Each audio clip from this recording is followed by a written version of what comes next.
टिटिहिरी का जोड़ा और समुद्र का अभिमान। समुद्र तट के एक भाग में टिटिहिरी का एक जोड़ा रहता था। अंडे देने से पहले टिटिहिरी ने अपने पति को किसी सुरक्षित प्रदेश की खोज करने के लिए कहा। टिटिहिरी ने कहा, यहाँ सभी स्थान पर्याप्त सुरक्षित हैं, तू चिंता ना कर। तब टिटिहिरी बोली, समुद्र में जब ज्वार आता है तो उसकी लहरें मतवाले हाथी को भी खींच कर ले जाती हैं, इसलिए हमें इन लहरों से दूर कोई स्थान देखना चाहिए। टिटिहिरा बोला, समुद्र इतना दुस्साहसी नहीं है कि वह मेरी संतान को हानि पहुंचाए। वह मुझसे डरता है, इसलिए तू निशंक होकर यहीं तट पर अंडे दे दे। समुद्र ने टिटिहिरे की ये बातें सुन ली। उसने सोचा, यह टिटिहिरा बहुत अभिमानी है। आकाश की ओर टांग करके भी यह इसलिए सोता है कि इसकी इन टांगों पर गिरते हुए आकाश को थाम लेगा। इसके अभिमान का भंग होना चाहिए। यह सोचकर उसने ज्वार आने पर टिटिहिरी के अंडों को लहरों में बहा दिया। टिटिहिरी जब दूसरे दिन आई तो अंडों को बहता देखकर रोती बिलखती टिटिहिरे से बोली, मूर्ख, मैंने पहले ही कहा था कि समुद्र की लहरें इन्हें बहा ले जाएंगी, किंतु तूने अभिमानवश मेरी बात पर ध्यान नहीं दिया। अपने प्रियजनों के कथन पर भी जो बात नहीं मानता, उसकी दुर्गति ही होती है। इसके अतिरिक्त बुद्धिमानों में भी वही बुद्धिमान सफल होते हैं जो बिना आई विपत्ति का पहले से ही उपाय सोच लेते हैं और जिनकी बुद्धि तत्काल अपनी रक्षा का उपाय सोच लेती है। जो होगा देखा जाएगा कहने वाले लोग शीघ्र ही नष्ट हो जाते हैं। यह बात सुनकर टिटिहिरे ने टिटिहिरी से कहा, मैं यद्विष जैसा मूर्ख और निष्कर्म नहीं हूँ। मेरी बुद्धि का चमत्कार देखती जा। मैं अभी अपनी चोंच से पानी बाहर निकालकर समुद्र को सुखा दूंगा। टिटिहिरी ने बोला, समुद्र के साथ तेरा वैर तुझे शोभा नहीं देता। इस पर क्रोध करने से क्या लाभ?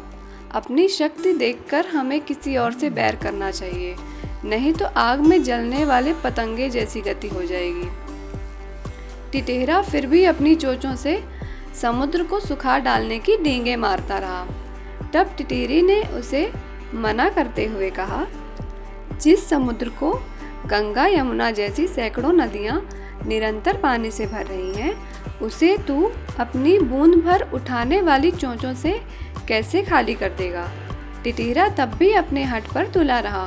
तब टिटिहिरी ने कहा, यदि तूने समुद्र को सुखाने का हठ कर ही लिया है तो अन्य पक्षियों से भी सलाह लेकर काम कर। कई बार छोटे छोटे प्राणी मिलकर अपने बहुत बड़े जीव को भी हरा देते हैं, जैसे चिड़िया, कटफोड़े और मेढक ने मिलकर हाथी को मार दिया था। टिटिहिरा बोला, अच्छी बात है, मैं भी दूसरे पक्षियों की सहायता से समुद्र को सुखाने का प्रयास करूंगा। यह कहकर उसने बगुले, सारस, मोर आदि अनेक पक्षियों को बुलाकर अपनी दुख कथा सुनाई। उसने कहा, हम तो अशक्त हैं, किंतु हमारा मित्र गरुड़ अवश्य इस संबंध में हमारी सहायता कर सकता है। तब सभी पक्षी मिलकर गरुड़ के पास जाकर रोने और चिल्लाने लगे, गरुड़ महाराज, आपके रहते हमारे पक्षी कुल पर समुद्र ने यह अत्याचार कर दिया। हम इसका बदला चाहते हैं। आज उसने टिटिहिरी के अंडे नष्ट किए हैं तो कल वह दूसरे पक्षियों के अंडों को भी हानि पहुंचा सकता है। इस अत्याचार की रोकथाम होनी ही चाहिए, अन्यथा संपूर्ण पक्षी कुल नष्ट हो जाएगा। गरुड़ ने पक्षियों का रोना सुनकर उनकी सहायता करने का निश्चय लिया। उसी समय उसके पास भगवान विष्णु का दूत आया। उस दूत द्वारा भगवान विष्णु ने उसे सवारी के लिए बुलाया था। गरुड़ ने दूत से क्रोधपूर्वक कहा कि वह विष्णु भगवान को कह दे कि वे दूसरी सवारी का प्रबंध कर लें।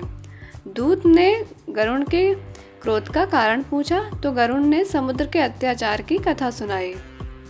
दूत के मुख से गरुड़ के क्रोध की कहानी सुनकर भगवान विष्णु स्वयं गरुड़ के घर गए और वहां पहुंचने पर गरुड़ ने प्रणाम पूर्वक विनम्र शब्दों में कहा, भगवान, आपके आश्रम का अभिमान करके समुद्र ने मेरे साथी पक्षियों के अंडों का अपहरण कर लिया है। इस तरह मुझे भी अपमानित किया है। मैं समुद्र से इस अपमान का बदला लेना चाहता हूँ। भगवान विष्णु बोले, गरुण, तुम्हारा क्रोध युक्तियुक्त है। समुद्र को ऐसा काम नहीं करना चाहिए। चलो, मैं अभी समुद्र से उन अंडों को वापस लेकर टिटिरी को दिलवाता हूँ। उसके बाद हमें अमरावती जाना है। तब भगवान ने अपने धनुष पर आग्नेय बाण को चढ़ाकर समुद्र से कहा, दुष्ट, अभी उन सब अंडों को वापस दे दे, नहीं तो मैं तुझे क्षण भर में ही सुखा दूंगा।